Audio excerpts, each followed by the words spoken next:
What's up everybody, Commander Sanctum here, and today we have a brand new deck tech using Zinnia Valley's Voice. Zinnia is a 1/3 bird bard for blue, red, and white that has flying, gets +X+O where X is the number of other creatures you control with base power 1, and creature spells you cast have offspring 2. For this deck tech, we're going to go all in on the 1 power theme, by using only creatures that have a base power of 1. In tandem with this, we'll focus on creatures that have enter the battlefield effects, to make those offspring tokens that we'll be creating that much better. With that, let's get into the card highlights. One great thing that works well with this overall theme is creatures that enter and create tokens. Canoptic Scarab Swarm and Thopter Engineer both make us artifact tokens, that also have the added benefit of being 1/1s and thus buff Zinnia due to her ability. Ajani Nakatl Pariah is another such example that has the added benefit of immediately flipping if the offspring cost is paid. This is due to the legendary rule, meaning you will end with Ajani Nakatl Avenger alongside 2 2/1 Cat Warrior tokens for the low cost of 4 mana. The theme that I really like that fits well in this deck is the Splicer creature type.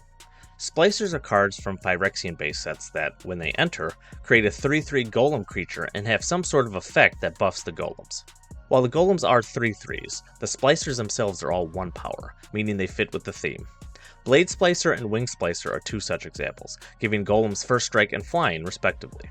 Master Splicer is another example that is even better. If you cast the Master Splicer with its offspring cost, not only will you get 2 3/3 golems, they'll also be getting +2/+2 from the dual Master Splicer's Anthem abilities. Censor Splicer is another example that gives golems vigilance. Malcator Purity Overseer is a legendary example, so while you won't get its end step trigger more than once, you'll at least immediately make 2 3/3 golems, meaning the real Malcator will always trigger at the end step to make another golem. Darksteel Splicer is likely the best splicer we have available to us, as it can create us golems at an exceedingly fast rate when copied and gives them all indestructible to boot. Another powerful creature entering effect that we can take advantage of is card draw. Card draw is probably the most powerful thing you can do in Commander, so you really can't go wrong with including more of it. Helpful Hunter and Spirited Companion are simple examples of creatures that enter and draw a card, both costing a low 2 mana to cast. Sicarian Infiltrator has a built-in offspring ability in Squad, which will likely be more effective than actually using the offspring for this card, since the copies will be 1/2s instead of 1/1s with the exact same effect. Merchant of Secrets and Skyscanner are additional cards that enter the battlefield and draw you a card. Pairing these with the offspring ability can be a nice way to get some extra cards in your hand, while also giving you a few bodies to attack or block with. We also have a few 1 power creatures that are simply good utility to include in the deck. Devilish Valet, especially when having 2 of them, can quickly become powerhouses and potential win cons if you're able to cast and copy enough creatures in a single turn. Annex Sentry can be great temporary removal, and works well to some of our splicers, like Darksteel Splicer, since it's a Phyrexian. Wily Goblin is a great way to get back some of the mana spent to cast it in the form of treasures, allowing us to potentially cast more creatures in that turn. Since we'll be making tokens, we want to be able to increase the number of tokens we're making. Anointed Procession is a great choice to do this, giving us double the number of offspring tokens, meaning even more enter the battlefield triggers.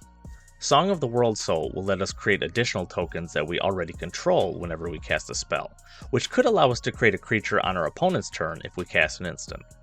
While Assemble the Legion doesn't increase our offspring tokens, it's too good to pass up.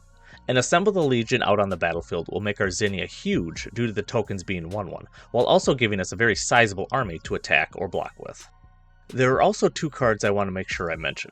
These are Semblance Anvil and Cloud Key, both of which can help make our creature spells cost less. These cards are absolutely crucial, as they will decrease the offspring cost of any creatures we cast, since offspring is an additional cost. Semblance Anvil is especially powerful, as it will make our offspring cost free for any of our creatures, meaning we will likely be able to cast more creatures in a single turn. This is by far the most powerful card in the deck due to this. Finally, we have a few utility cards that work well with the deck. Warleader's Call and Cathar's Crusade both work wonders in decks that will have a lot of creatures entering the battlefield. Remember, Zinnia's first ability cares about base power 1, so even if we anthem our creatures with Warleader's Call or give them +1/+1 counters with Cathar's Crusade, Zinnia's power increase will still include all of our creature cards and 1/1 tokens we have out. Storm of Souls is simply a great reanimation spell for everything in our graveyard. Not only do we get all of our creatures' enter abilities again, they also will now have flying while still working with Zinnia's ability. Here is an example deck list utilizing all the previously mentioned cards. This includes a ton more Power 1 creatures with useful enter the battlefield effects, like Bishop of Binding and Scouting Hawk, more go wide type of cards in Intangible Virtue and Caretaker's Talent, and excellent sources of card draw in Reconnaissance Mission and Binding of Thassa. We also have Panharmonicon, which will be an absolute powerhouse in the deck, since it not only triggers our normal creatures' enter effects, but also any offspring token creations, since offspring itself is an enter ability. Looks can be deceiving with this deck. It may be full of creatures with 1 power, but wow can it pack a punch. Zinnia gets very large very quickly due to her pump ability, meaning your opponents could potentially be taken out in just a few turns from commander damage. The ability to create a very large board presence shouldn't be underestimated either, as copying our creatures we play that may in turn create more creatures can really add up. Speaking of which, I've always had a soft spot for the Splicer cycle of cards, and absolutely love being able to put them into a deck like this, where they function and function really well at that.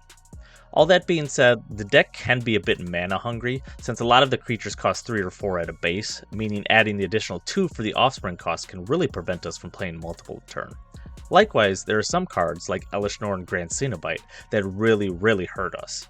We'll still get the enter the battlefield triggers, but since pretty much all of our creatures will immediately die, it makes it a bit hard for us to win in these situations. Still, if you like the idea of copying and triggering small creatures, or the Splicer cycle like myself, this deck may be just for you. I hope you enjoyed watching this deck tech on Zinnia Valley's Voice. The full deck list outlined in this video can be found at the Archidect link at the top of the description. If you enjoyed this video, please remember to drop a like and comment, as well as subscribe to the channel for more Magic content. Thank you all for watching, and I'll see you in the next one.